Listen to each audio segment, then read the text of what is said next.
State witness Sergeant Thabo Mosia has admitted in court that a bullet recovered from the house where Senzo Meyiwa was shot had not been swabbed before it was taken as evidence.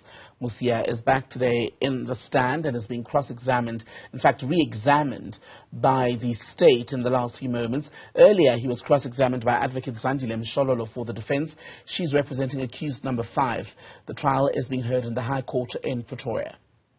The bullet that you recovered on top of the cupboard, that's the bullet that is linking the accused with the crime scene. Bullet e bang o ithotse hodima cupboard na ke yona e amahanyang baqosuwa ba le sebaka sa ketsahalo.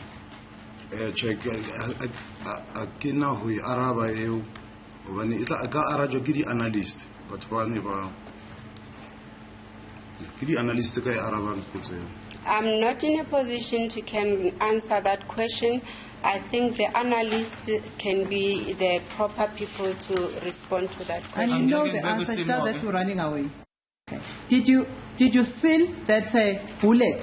I've asked the circumstances under which that bullet was recovered, but I just need clarity on that bullet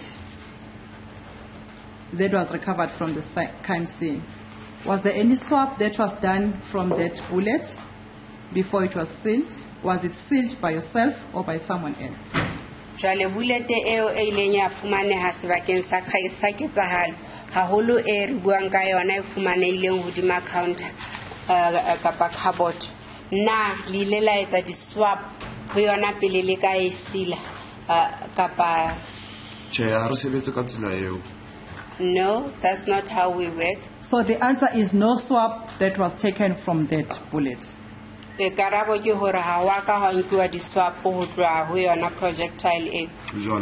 That is correct. Let's go live to the High Court in Pretoria, bring in our reporter Linda Mnisi, who's been tracking the trial of the 5 men accused of murdering Senzo Meyiwa. And Linda, in the last few moments there's been a lot of back and forth about whether or not the state is going about re-examination of Sergeant Mosia in the appropriate way.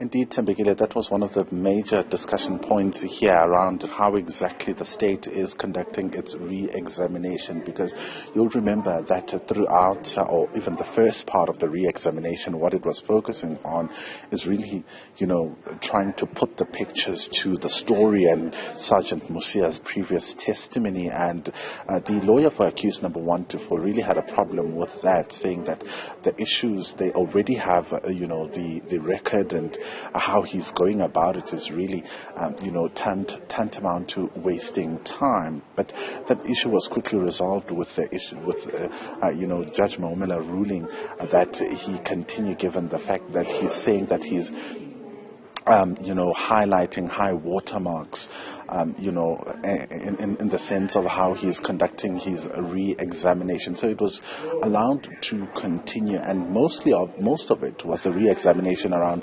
inside the scene or around this particular scene. You'll remember that there were quite a number of points around how he handled this particular crime scene, the issue around the contamination, and Advocate Baloyi really putting to him a number of points, including the point around, the bullet projectile. He says that after Advocate Mshololo had suggested that that particular bullet projectile might have been, planted at the scene. You'll remember that this was discovered the second time of his visit, and Advocate Baloyi really trying to put it to Sergeant Thabo Mosia, around where exactly he was at the time when, he first arrived. Was it visible? Did he see it at the time? And because it was behind the glass jars, how long were the glass jars, or how tall were they? And he says they were about 2 to 3 meters. He's also been asked in Begila about, the issue around the occupants of the house and where. The suggestion, or him saying that they should go into one particular room because he did not want them to further contaminate or even contaminate the scene. He says he did that because he did not want that contamination. It was a mere suggestion. and that, when he left, he does not recall where they were at in that particular house. It's the argument, Linda, of the defense that Sergeant Mosia is not a credible witness.